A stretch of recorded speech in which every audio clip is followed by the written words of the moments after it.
Alright, what's up everybody? Quancredible here with the review for Black Clover chapter 304.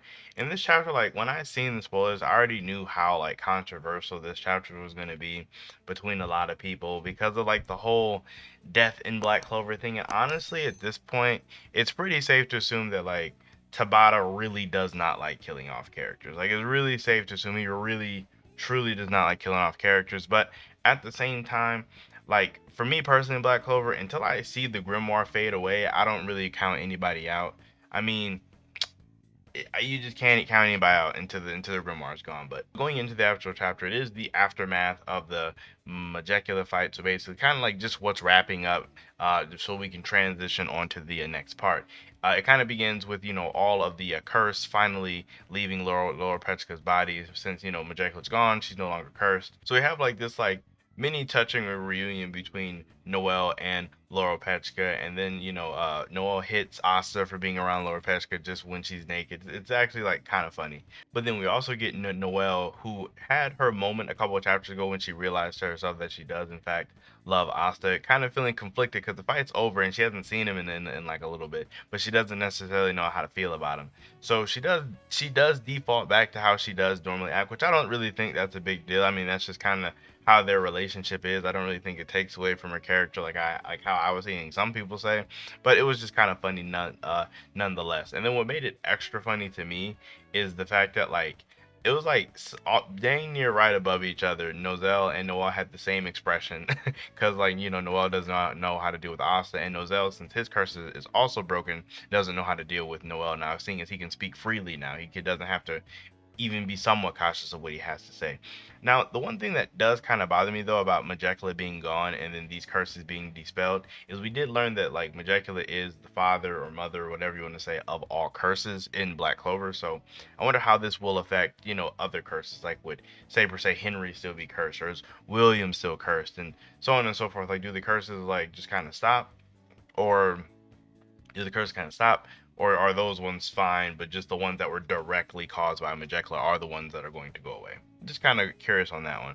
Also, a really good thing that, a really good point that Josuke brought up on the Black Clover vs. Samurai podcast is that it's odd that Lord Petrica doesn't have Weg, which is like the little horns you get from using forbidden magic or being affected by devil magic or something along those lines. It's weird that Lord Petrica has like literally no side effects at all, despite being a complete devil for a period of time. You would think she'd have something.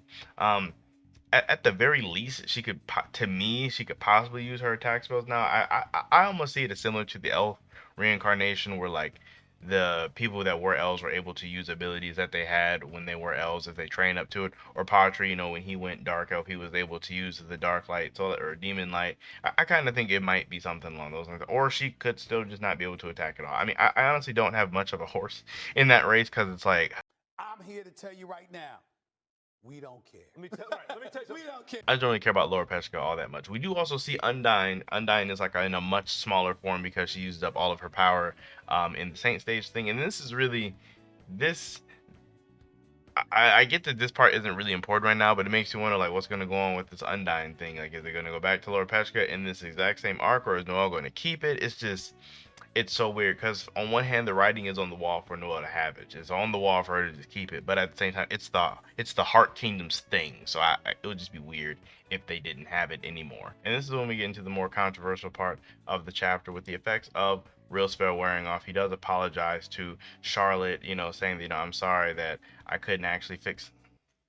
I'm sorry. In case you guys are wondering what I'm looking at, I'm a kitten sitting again. He is just all over the place. You can probably see him in the background, but Real Spell is wearing off, and he's apologizing to Charlotte. But Charlotte's like, it's all good. At least we got to fight, and then they begin to pass out. Gaja does get to see Laura Petchka saying that I'm happy you're okay, and then he passes out. But it's right here where Noct comes in, and he's like, they're just gonna die. There's not really much that they can do about it. But even he wishes that they could be saved. And Luck actually had preemptively asked Noct to go get Mimosa, which is kind of wild to me. Like that Noct is putting in so much work in this arc. Like he just teleports off, go gets her, brings her over here. Like Noct is actually like kind of Noct is doing a lot right now, just despite not having arms. Like I feel like Nox is just so integral. He's such a useful person to have around. But he brings Mimosa, and of course Mimosa, using her newly acquired ultimate magic, is able to heal all three of them. Now, one thing that is kind of odd to me is I almost feel like Asta should have maybe got in there, or maybe Noelle should have got in there. Like I understand they didn't have grave injuries, but to get them at 100%, at 100% physically, I feel like would be useful. I mean, granted, I know it doesn't restore magic in Nozelle's case, but I feel like him just not being wounded would be useful. Uh, that's kind of. I guess nothing stopping Mimosa from healing them too regularly. I guess, but I mean, in my mind, just get it all done at once. That's like a small thing, but of course, everyone is saved, including Gaja, who had previously used all of his life force in an attack, which really realistically should have killed him. He really should be dead. But after that, we do get more of a conversation between Lord Pechka and Gaja. This is when Gaja confesses his love for Lord Pechka, saying that he loves her as a woman, not only as a queen. Which, like, it kind of sucks. Like, this moment really didn't hit hard for me, and I feel like for a lot of people at all, just because of how Gaja's backstory was handled and how the Gaja chapters were handled. Because like it's hard for us to care about Gaja when we don't really have much of an emotional connection to Gaja, seeing as like we didn't like that character just didn't get developed enough. Like he literally just got lost in the sauce. There's so many. Tabata had multiple opportunities to really go into Gaja.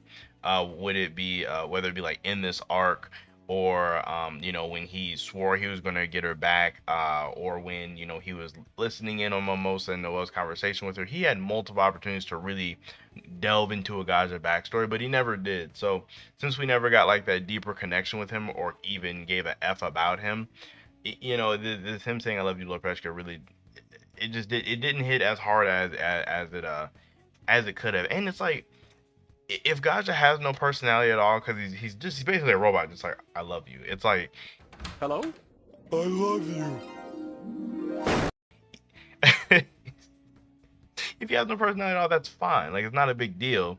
But like, you could put that in his backstory, like, cause the vibe I got, Gaja reminds me of like Link. Like, he has like no emotion. He just protects. Like, he is an emotionless protector. That's kind of the vibe I got from him. He just, straight Legend of Zelda Link vibes. But we also do get this little inner monologue with Noelle that I really did enjoy. Him saying that, like, it was because of him that she got stronger, referring to Noelle, and referring to Yami, because after that he says he really must save Yami. And it's kind of nice because I don't know exactly how Noelle feels about Yami. かっこつけてんじゃねえよプライドの塊さんそれ以上口を開けばただでは済まさんぞ違法人 I feel like Noelle probably feels like Yami is like mad annoying, but he's okay. But I feel like now he has an even deeper respect for Yami and wants to save him for being able to help his sister get to this point. Then at the very end of the chapter, finally we have my man facing off with Xenon along with Langris. Can't forget about him, Langris. I do enjoy him, but this is actually a couple minutes before Majecula's defeat, so I do kind of like how we went back in time just a little bit, to where when we get caught up to the story, both of these, Vanica, Majecula, Xenon, and Wonder His Devil would have all been defeated at the same time. But basically said, just buy me 3 minutes and I will, defeat Xenon with my next attack, which is kind of crazy. He basically just like declared he's going to clap Xenon potentially next chapter, which is wild to me because there is no break. But the only thing that's kind of funny to me is that he has Langris to buy him 3 minutes. So it's almost like, this kind of reminds me of in the Namek saga when this kind of reminds me in the Namek saga when Goku is doing the spirit bomb when he was charging it up. You'll have to distract him while I gather energy. Well, that's not so bad. For 5 minutes. And considering how bad he was kicking my butt, I'm sure you can handle it.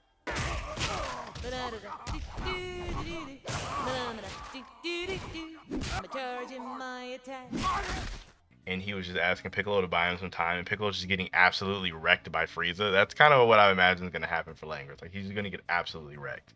But I am very interested to see what has in store for whatever he's going to do to Xenon. Like, I wonder if it's going to be like a next newer form or next bigger spell. Like, I can't wait to see like how this is going to go, because it's been a minute since we got some fights and chapters in there. But all in all, I'd say the chapter is actually pretty decent. It wasn't anything like really crazy. I'd probably give it like